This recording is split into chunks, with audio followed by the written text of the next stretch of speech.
Hello, you guys. Welcome back to the Messy Success Podcast. I'm your host, Elizabeth Hinson. I am so excited to be here with you today. It is beautiful outside. I'm watching the trees kind of blow in the wind from my window. This is going to be kind of a personal episode talking about my health journey. But most importantly, I really want to make sure that I'm coming from a place that helps you guys show up when things are a little weird or difficult or unknown behind the scenes. This is a very hot topic among my students and my communities. And, I was just waiting till I felt like I could speak from a really grounded and helpful place.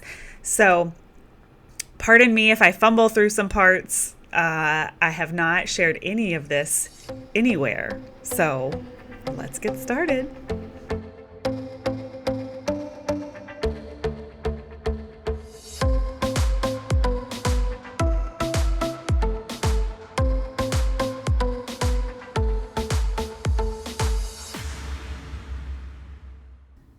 All right, you guys. So today we're going to talk about my health journey.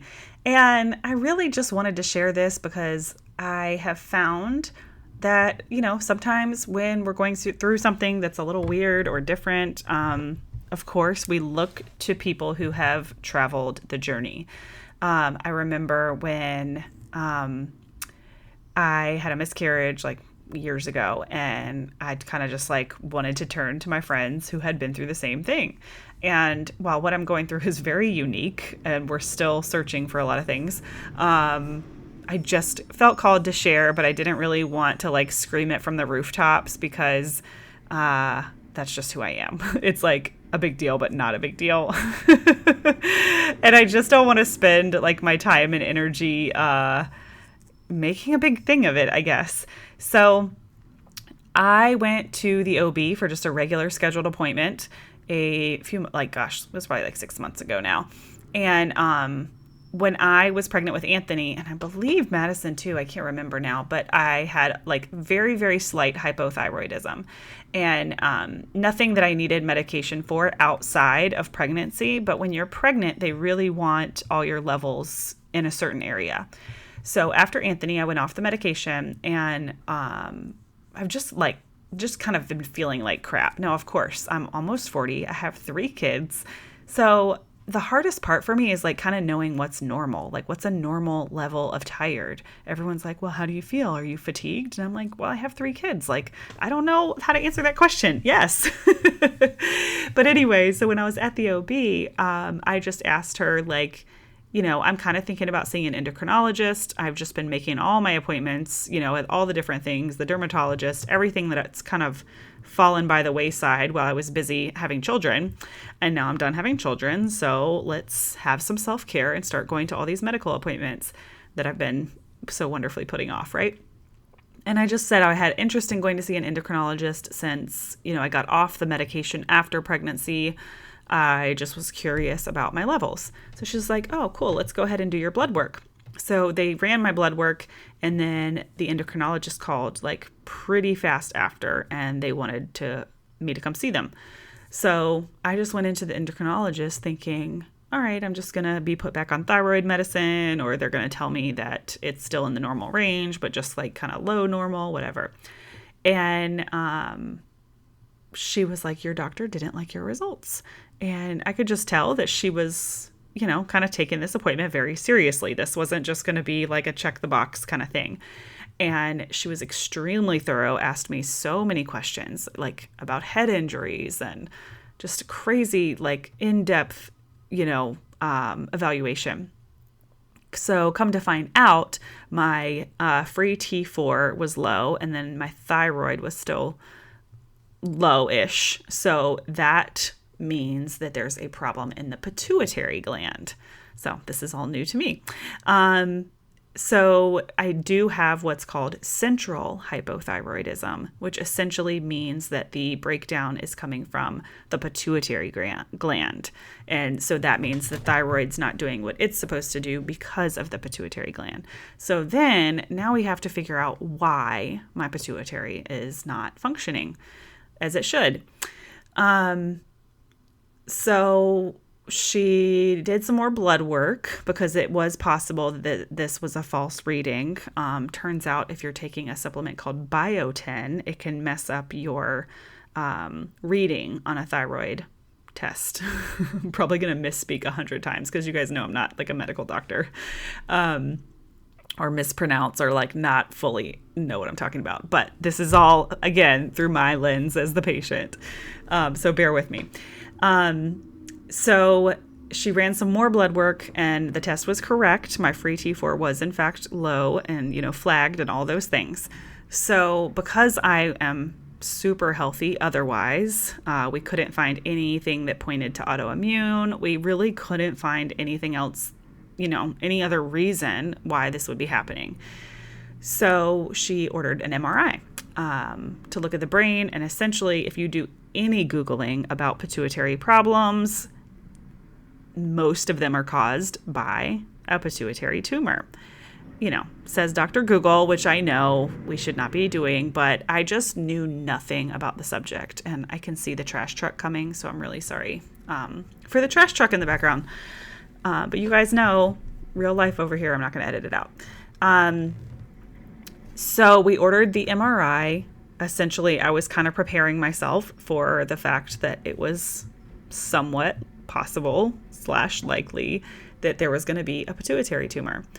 And there wasn't, which is great news. But I do have what's called partial empty sella, which she explained it to me as fluid that could possibly be pushing on the pituitary, causing the problem. We don't really know. There is not much out there about empty sella syndrome or partial empty sella. There's really not. You guys, I found a Facebook group about empty sella syndrome, and it's like 1,000 people in the entire world. And there's plenty of people in the group that also have the partial empty sella. Now, every neurologist is going to say it's just a finding. It's just a finding. And that's the thing with these people in this group, is that most of them are highly frustrated because it's not something that's very well researched or known, or some people get symptoms, some people don't, yada, yada. But, in reading about empty sella, partial empty sella, it does explain a lot of the very mild symptoms that I've been experiencing. So most likely that's what it is. We have gone back on some medication to even out my thyroid levels, and then we're going to circle back in 6 weeks and see if that's working.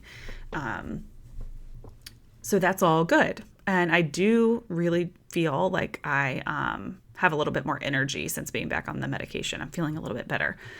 So here's part 2. Dun, dun, dun. There's a part 2. When they did the MRI, they noticed a very small stroke in my cerebellar, which obviously I'm fine.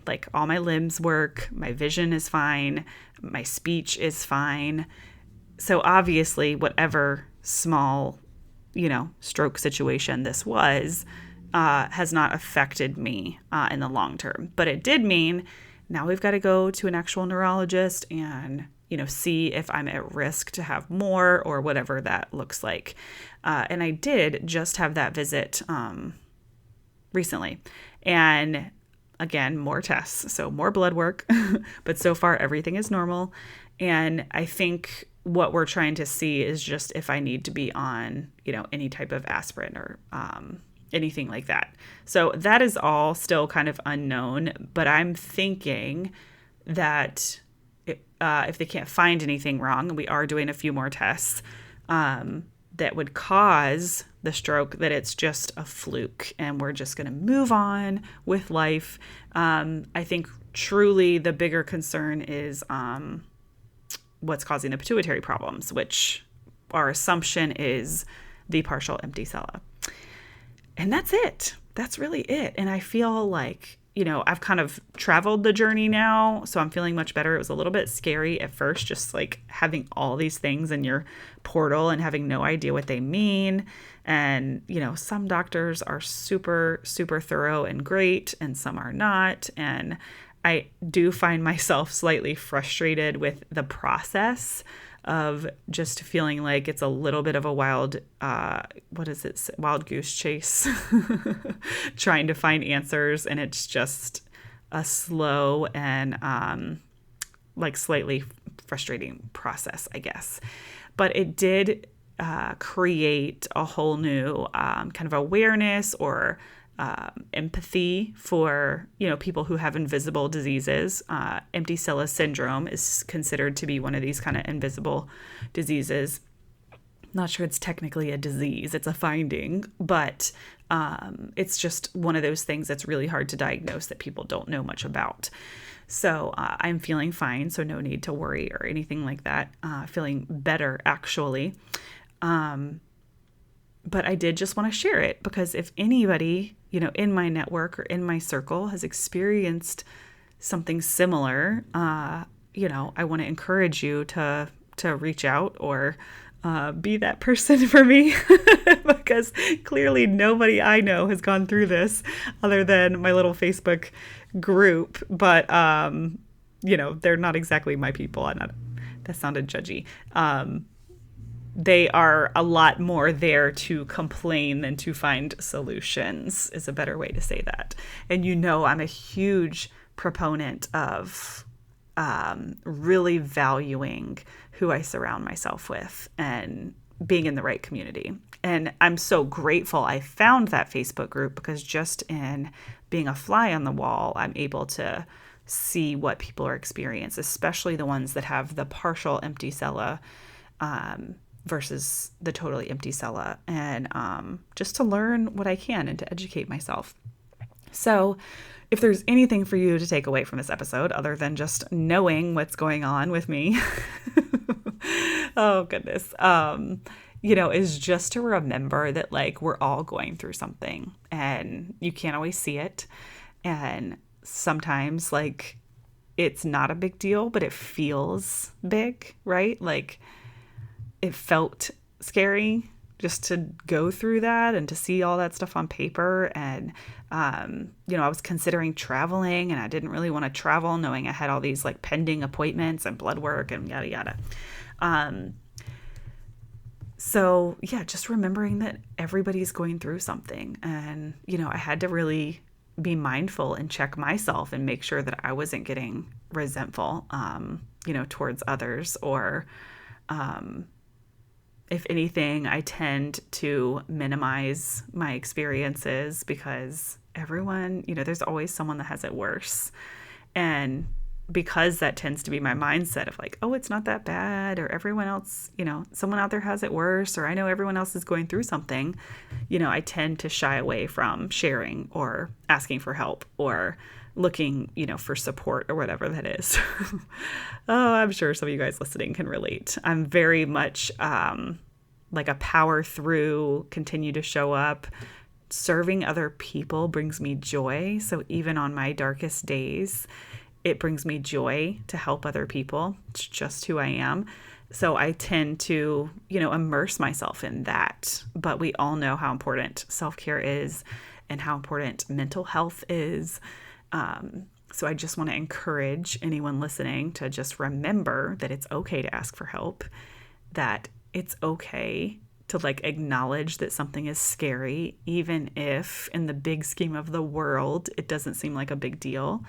And, try not to minimize your emotions around it. Like, let it happen. If you guys know me, I don't tend to like cry in front of people or stuff like that, but I'm trying to embrace the fact that like, crying is a great release and it helps us shed things that we need to so that we can move forward or whatever that might be. So that is all I have for you today on the business side of things. You guys, the Community Builder Facebook group is on fire. Like, I am so excited and honored and having all of the emotions. We have started the wait list for the Community Growth Lab, which is essentially a community management dashboard for anyone with a free Facebook group or a Facebook community around a membership or even on another platform, Mighty Networks, Circle, it doesn't matter. It's all the same principles. Now, of course, when it comes to optimizing your Facebook group, there is like a lot of stuff in there about that. But essentially, the Community Growth Lab is all my templates, swipe files, methodologies, my 5-part system into building a community and maintaining a community. And this is all things that I have documented and learned from working in these 6- and 7-figure businesses, having my hands in their community. So I'm literally taking everything that I learned working on the inside of these businesses, and as far as, customer service, maintaining, retaining students, swipe files for emails to write when people try to quit your program. It's awesome. Like, it's going to be so cool. And we are officially not starting the Growth Lab until November, but I have started the wait list. So you can actually find that at communitygrowthlab.com. And the waitlist is all set up there and ready to go. I'm going to be extending very exclusive invitations for a small group to be my beta testers, founding members, whatever you want to call it, very soon. And actually, probably by the time this goes live, no, this will be live next week. Okay. And the Community Builder Facebook group is just awesome. And that's not going anywhere. I'm having way too much fun over there. That is going to be very much connected to the Growth Lab. The Growth Lab is just the opportunity to actually get access to all of those things. But the Community Builder free group is always going to have great information. And that's really where I've been putting my energy and building my agency that I told you guys about. We are in the final steps of finalizing what those service packages look like. And you guys, things are just happening. It's really, really exciting. So despite this little health journey that I went on, and I'm still on to an extent, we have continued to grow and thrive, and I'm just so freaking excited. So thank you guys for being here and listening. You're such a huge part of why I do what I do. So send me a message if you listen to this episode, or leave us a review on iTunes. You guys are truly amazing, and I will talk to you soon.